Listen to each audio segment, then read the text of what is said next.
Високата представничка на Европската унија за надворешна и безбедносна политика и подпредседател на Европската комисија Федерика Могерини денес оствари посета на Белград, Србија, каде се обрати на јавноста на специјалната седница на Собранието на Србија, а цело време додека таа зборуваше, пратениците на Српската радикална партија извикуваа УА, но и порачувајќи со извици Србија, Русија, нам не ни е потребна Европската унија.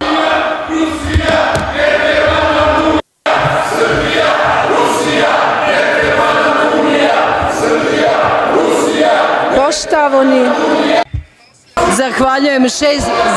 zaključujem šestu posebnu sednicu Narodne skupštine Republike Srbije u 11. sazivu. Hvala. Могерини во почетокот се обрати на српски јазик, а во текот на целосното нејзино обраќање, целиот половина час, радикалите не престанаа да викаат. Во исто време, со скандирање ти удираа со рацете на клупите каде што седеа и покрај ваквото скандалозно однесување, Могерини продолжи со својот говор и истиот го заврши мирно. Во собраниската сала се забележува и транспаренти на кои на српски и на англиски јазик пишуваше Србија не верува на Брисел. Имено вчера Могерини ја посети Македонија и се сретна со председателот на државата Ѓорги Иванов, при која прилика и му посочи дека треба да се ја преиспита одлуката за доделување, односно недоделување на мандатот. Македонскиот дипломат, политички аналитичар и поранешен амбасадор Ристо Никовски при вчерашното гостување во телевизија Нова во однос на посетата на Могерини и изјавата која таа ја даде. Никовски запраша кој дава право да одлучува дали одредена одлука е уставна или не.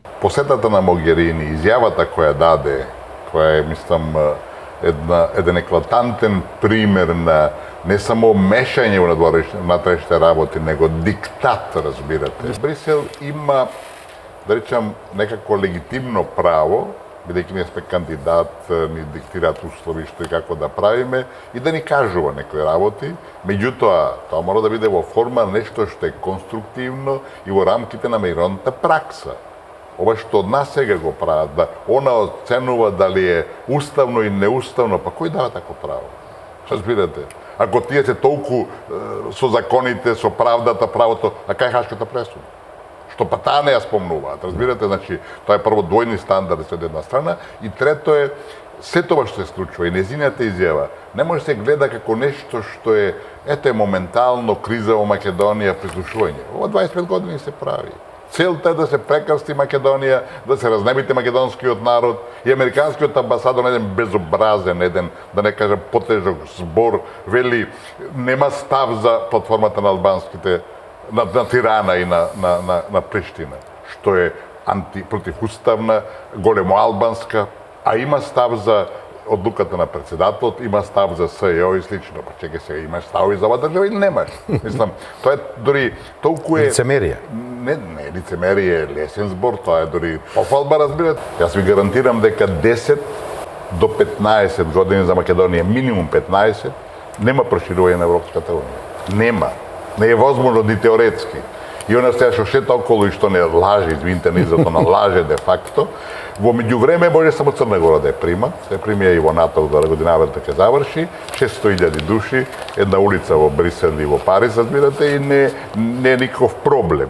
Ако втора дојде, што и Србија напредува, ако Србија дојде пред 15 години на вратата на Европската унија, ги исполни сите тие поглавља, сега две отвориле нови,